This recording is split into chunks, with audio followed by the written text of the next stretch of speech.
Il existe une question qui traverse toutes les traditions philosophiques. Qu'est-ce qui maintient l'univers en ordre alors que tout est en perpétuelle transformation? Pour de nombreuses cultures orientales, la réponse s'exprime par un même symbole, la roue du Dharma. Elle incarne le principe qui organise le mouvement de l'existence, l'équilibre entre ce qui tourne et ce qui demeure immobile. Ce n'est pas une idée abstraite, mais une observation concrète de la vie. Tout ce qui vit tourne autour d'un point stable. Le corps se meut autour du squelette, la planète autour du soleil, la pensée autour d'un axe de conscience. Le problème, c'est que la vie moderne nous a éloignés de ce centre. Solstice est né pour restaurer cette référence intérieure. Notre mission est de traduire les symboles anciens en un savoir accessible, reliant philosophie, psychologie et spiritualité dans un langage clair. La roue du Dharma est notre point de départ, car elle résume une loi essentielle. Le mouvement n'est harmonieux que s'il existe un centre stable. Quand ce centre se perd, le mouvement devient désordre. Lorsqu'il est retrouvé, le flux retrouve rythme et sens. Dans la philosophie taoïste, ce principe est appelé le Tao, la voie naturelle des choses. Il ne commande pas, il oriente. L'univers tout entier suit ce même schéma.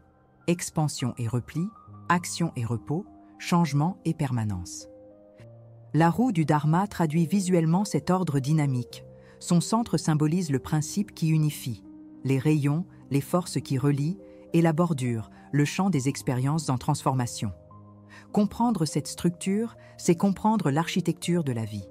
C'est percevoir que l'équilibre ne dépend pas de l'absence de mouvement, mais de la présence d'un axe qui le soutient. Aujourd'hui, nous vivons l'inverse. Trop de mouvement, pas assez de centre. Nous courons, réagissons, décidons, sans référence intérieure. Le résultat, fragmentation, anxiété et épuisement. La roue du Dharma nous enseigne que le mouvement sans axe désintègre, tandis que le mouvement avec axe intègre. Ce n'est pas une métaphore spirituelle, mais une loi observable. De même qu'un corps sans colonne vertébrale perd sa stabilité, un esprit sans centre perd sa cohérence. Le contenu de Solstice a été conçu pour reconstruire cet alignement, rendant à la conscience sa capacité à demeurer lucide au cœur du mouvement. Telle est à notre proposition, offrir un savoir structuré à ceux qui cherchent à comprendre la réalité avant d'y réagir. Chaque cours de Solstice fonctionne comme une pratique d'observation et de clarté, où les symboles anciens deviennent des cartes d'orientation psychologique. L'étude de la roue du Dharma constitue la première étape de ce parcours, car elle offre un modèle complet d'ordre et de flux. Il ne s'agit pas d'une théorie éloignée, mais d'une application concrète. Apprendre à penser, ressentir et agir à partir d'un centre stable, même lorsque le monde semble tourner dans des directions imprévisibles. Ce que vous gagnez n'est pas un idéal abstrait, mais un outil pratique de lucidité. Lorsque le regard se fixe sur l'axe, le bruit perd de sa force. Les émotions cessent de dominer. La pensée s'organise et l'action devient plus juste. C'est l'effet direct de la compréhension de la structure de la roue du Dharma. Elle nous apprend à participer au mouvement sans être emporté par lui. Cette clarté est rare aujourd'hui, mais accessible à qui choisit d'observer avec attention. Permettez-vous de comprendre ce qui maintient l'harmonie de l'univers et comment ce même principe peut agir en vous. Abonnez-vous à la chaîne Solstice. Suivez les prochains cours et prenez part à cette exploration du centre et du mouvement. Le monde ne cessera pas de tourner, mais la manière dont vous tournez avec lui peut tout changer. La connaissance est l'axe, la conscience, le point d'équilibre. Et la roue du Dharma est la première étape pour retrouver votre propre centre. En 1959, le physicien Richard Feynman décrivit un phénomène qui intrigua à la fois philosophes et scientifiques, le mouvement continu des particules qui composent toute matière. Il affirmait que, si nous pouvions observer d'assez près, nous verrions que rien n'est réellement immobile. Même ce que nous appelons solide vibre, tourne, oscille. Cette constatation, bien que scientifique, résonne avec une perception ancienne de l'Orient. La vie est une roue en mouvement constant.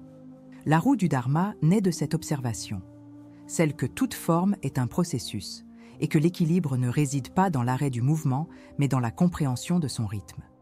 Ce que la science a démontré, la philosophie l'avait déjà pressenti depuis des millénaires. Un ordre invisible soutient le flux. Imaginez l'Inde du VIe siècle avant notre ère, lorsque le jeune Siddhartha Gautama observe la souffrance humaine et comprend qu'elle obéit elle aussi à un schéma. De la naissance à la vieillesse, tout semble n'être qu'une répétition de cycles. C'est dans ce contexte qu'il employa l'image de la roue, le Dharma Chakra, pour exprimer le fonctionnement de la réalité. Chaque rotation symbolisait un processus complet de cause à effet. Ce n'était pas seulement un symbole religieux, mais un outil cognitif, une manière de visualiser l'enchaînement des lois naturelles. Cette roue n'était pas faite de fer ni de bois, mais de compréhension.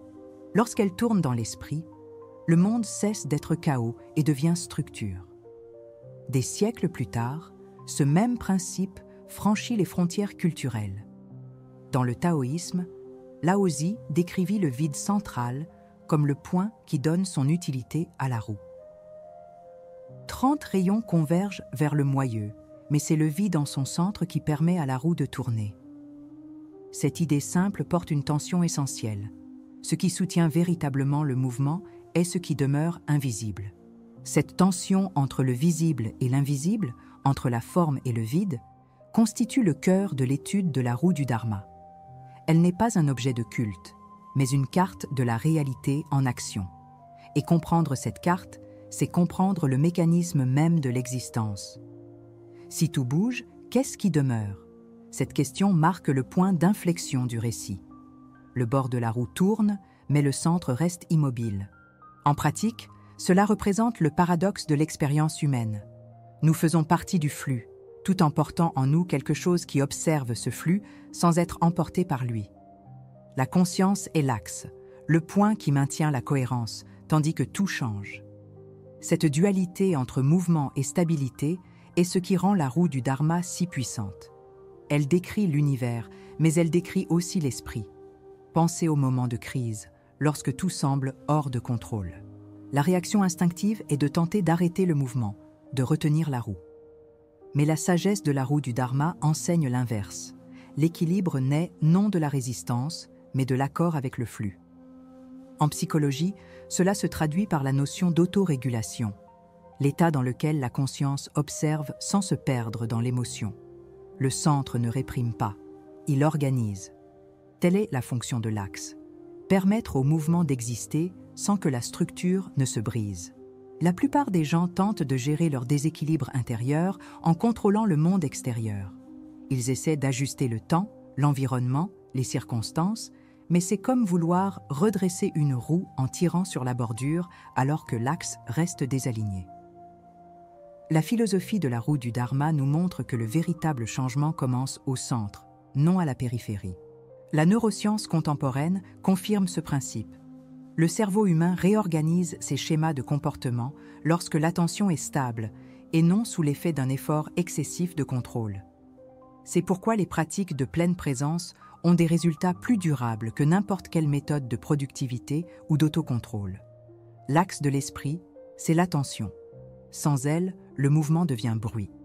L'alternative que nous proposons est à la fois simple et scientifique. La pratique de la pause d'observation. Il s'agit d'un exercice de 60 secondes qui interrompt le cycle automatique entre stimulus et réaction.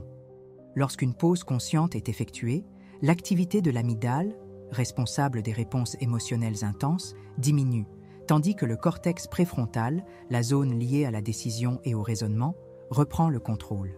Cette pratique, étudiée dans les laboratoires de l'université Harvard et dans les protocoles de Mindful Awareness, démontre que de brèves interruptions d'attention reconfigurent l'état mental.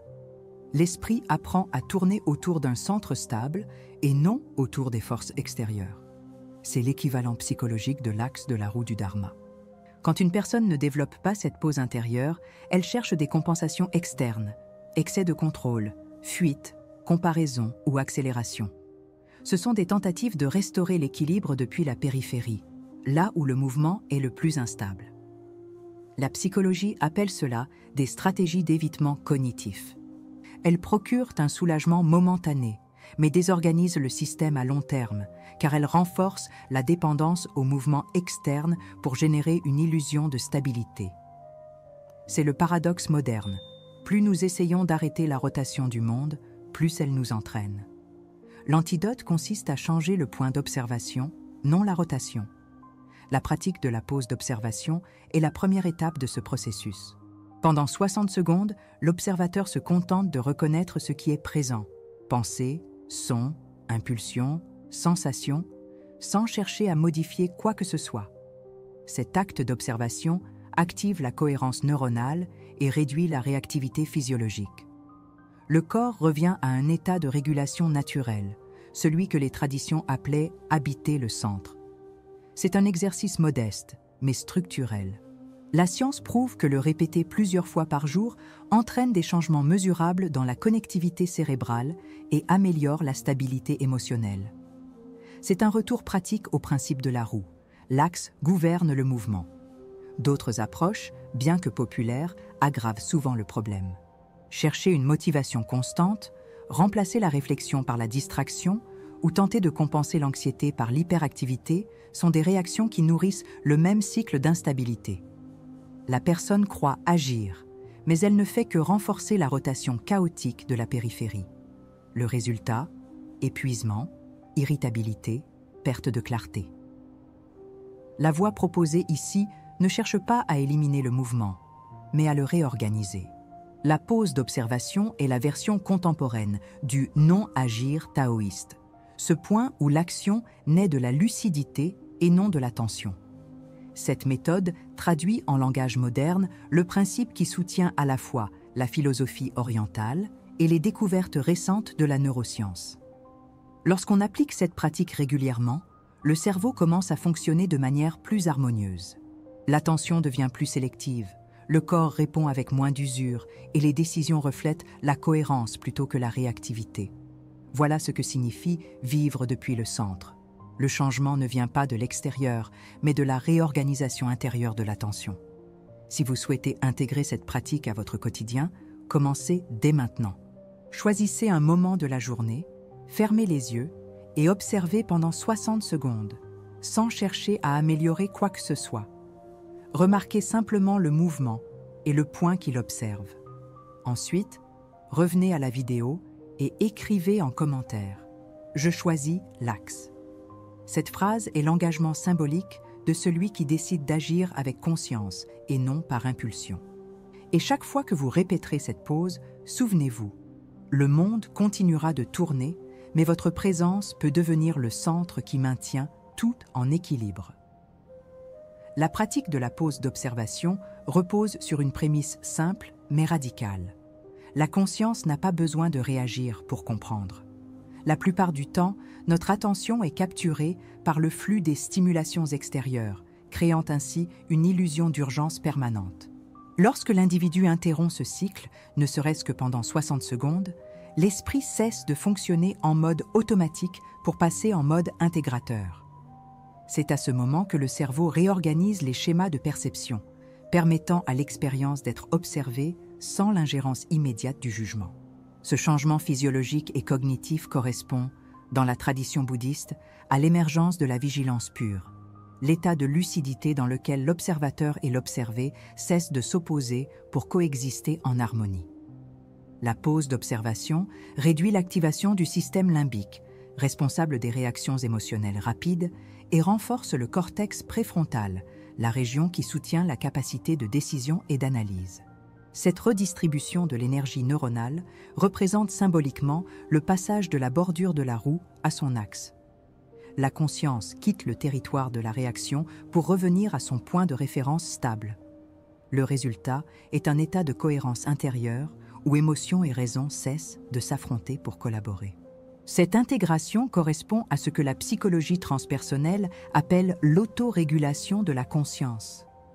Un état d'équilibre dynamique dans lequel le mouvement du monde est perçu mais ne domine pas l'observateur. Le même processus est décrit sous d'autres formes. Le taoïsme l'appelle Wu Wei, l'action en accord avec le flux naturel, sans résistance ni effort superflu. Dans le bouddhisme, c'est la reconnaissance de l'impermanence et de l'interdépendance de tous les phénomènes. Dans les deux cas, la sagesse consiste non pas à interférer avec le cours naturel de l'expérience, mais à en comprendre la structure. La pause d'observation est la traduction contemporaine de ce principe. un exercice de perception qui nous reconnecte au rythme essentiel de la réalité. L'individu ne se retire pas du monde, il se repositionne en son sein, agissant désormais en accord avec le mouvement plutôt qu'en conflit avec lui. L'aspect le plus important de cette pratique est qu'elle remplace le contrôle par la clarté. Contrôler, c'est tenter de contenir le mouvement. Clarifier, c'est en comprendre le motif. La neuroscience confirme que le cerveau interprète l'incertitude comme une menace et réagit par l'attention. Mais lorsque l'attention s'ancre dans l'observation neutre, le système nerveux interprète le même stimulus comme une information, non comme un danger. Ce changement d'interprétation définit l'état de présence. L'individu cesse d'être prisonnier du rythme extérieur et commence à diriger son énergie de manière consciente. L'esprit, autrefois dispersé, devient un instrument de discernement. La roue du Dharma offre l'image conceptuelle parfaite pour comprendre cette dynamique. L'axe est le point de la conscience, immobile, silencieux et stable. Les rayons représentent les connexions entre le monde intérieur et le monde extérieur, les canaux par lesquels circulent pensée, émotion et action. La bordure est le champ des expériences, le territoire du changement constant. La pause d'observation est l'acte de retour à l'axe qui réoriente les rayons vers leur fonction naturelle. Cette recomposition redonne cohérence à la structure. Sur le plan psychologique, c'est l'alignement entre perception et réalité. Sur le plan spirituel, c'est le retour à l'harmonie universelle du Tao. À long terme, cette pratique développe une forme d'intelligence qui dépasse le raisonnement. L'intelligence contemplative. C'est la capacité de percevoir le réel sans le déformer par le filtre de la peur ou du désir. La psychologie nomme cela conscience métacognitive et les traditions spirituelles l'appellent éveil. Dans les deux cadres, l'effet est identique. L'esprit devient transparent à son propre fonctionnement. L'individu cesse de réagir aux circonstances comme s'il en faisait partie pour devenir l'observateur conscient du processus. Voilà la base du véritable autodomène. Non la suppression des impulsions, mais leur intégration dans un champ plus vaste de lucidité. Ainsi, la pratique de la pause d'observation n'est pas un exercice isolé, mais une méthode de réalignement entre l'humain et l'universel. Chaque instant de pleine attention est une miniature de la roue du Dharma en rotation parfaite, mouvement et stabilité coexistant. L'entraînement continu à cet état transforme l'expérience ordinaire en expression d'équilibre. Dans le langage du Tao, c'est le point où le vide et la forme se complètent. Dans celui de la psychologie, c'est l'état de présence fonctionnelle. Les deux expriment la même vérité sous des formes différentes. Celui qui habite le centre comprend le mouvement. Et comprendre le mouvement est le premier pas vers l'action en harmonie avec la totalité. Toute véritable compréhension ne s'achève pas dans une réponse, mais dans le silence. L'étude de la roue du Dharma nous conduit à ce point, là où la pensée se dissout dans la clarté de l'observation et où le mouvement trouve en lui-même son propre repos. La pratique de la pause d'observation, l'axe de la conscience et l'harmonie entre ce qui change et ce qui demeure ne sont que des expressions différentes d'un même principe. Le réel n'a pas besoin d'être contrôlé pour être compris. Lorsque le regard s'accorde au rythme naturel de la vie, l'effort se transforme en fluidité. Ce qui paraissait chaotique révèle une subtile organisation. L'univers n'est pas un mécanisme à dominer, mais une intelligence à écouter. Le taoïsme nous rappelle que celui qui connaît les autres est sage, mais celui qui se connaît lui-même est éclairé. Cette maxime n'est pas une métaphore, c'est une méthode. Se connaître, c'est reconnaître le point d'équilibre qui soutient le mouvement du monde. Lorsque l'individu découvre son axe intérieur, tout autour de lui change de sens. Les actions deviennent cohérentes, les paroles gagnent en justesse, et même le temps semble s'élargir. La lucidité ne naît pas de l'isolement, mais de la présence. C'est cette conscience silencieuse que Solstice cherche à éveiller, non par la doctrine, mais par l'observation. Le bénéfice de cette démarche ne réside pas seulement dans l'information, mais dans la transformation de la perception. Chaque concept étudié est un outil pour réorganiser l'esprit, et chaque pratique vécue est un rappel que la stabilité se trouve à l'intérieur, non à l'extérieur. En comprenant le fonctionnement de la roue du Dharma, on cesse de lutter contre le flux pour apprendre à se mouvoir avec lui. Ce n'est pas de la passivité, c'est de la sagesse appliquée.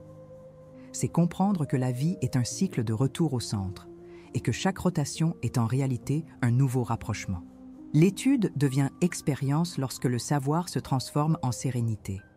Une question taoïste résume tout ce chemin. Si la rivière sait déjà où elle va, pourquoi luttes-tu contre le courant ? Cette interrogation n'appelle pas de réponse, seulement de la présence. L'exercice consiste à observer son propre élan de résistance et à reconnaître que ce n'est pas le mouvement qui épuise, mais la résistance. Ce que nous appelons équilibre est, au fond, l'art de ne pas interférer avec le cours naturel des choses. La roue du Dharma tourne parce qu'il existe un axe immobile. L'être humain vit en paix lorsqu'il retrouve ce point d'immobilité intérieure. Le centre n'est pas un lieu, c'est une manière d'être au monde. Peut-être la véritable sagesse consiste-t-elle à reconnaître que la fin du chemin est le même point que son commencement, mais vue avec des yeux éveillés.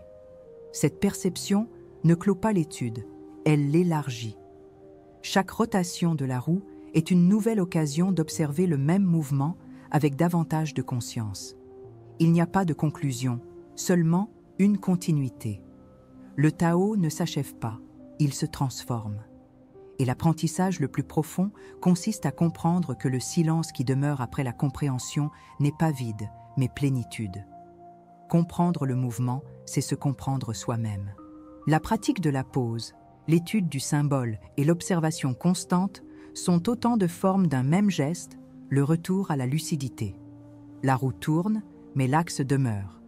Et lorsque cet axe est retrouvé, même le quotidien le plus simple devient expression d'harmonie. Tel est le véritable bénéfice du contenu proposé par Solstice. Découvrir que la connaissance ne réside pas hors de nous, mais dans la manière dont nous regardons le monde. Avant d'aller plus loin, prenez un instant pour observer ce qui s'est tu en vous. Qu'est-ce qui a changé dans votre façon de percevoir le mouvement autour de vous ? Si quelque chose en votre perception s'est réorganisé, partagez dans les commentaires la phrase qui exprime le mieux cet état nouveau. La roue continue de tourner, et chaque expérience partagée fait partie de ce mouvement. Que cette étude ne soit que le commencement d'une exploration plus profonde, un voyage d'auto-observation silencieuse guidé par un seul dessein, demeurer conscient au cœur du flux.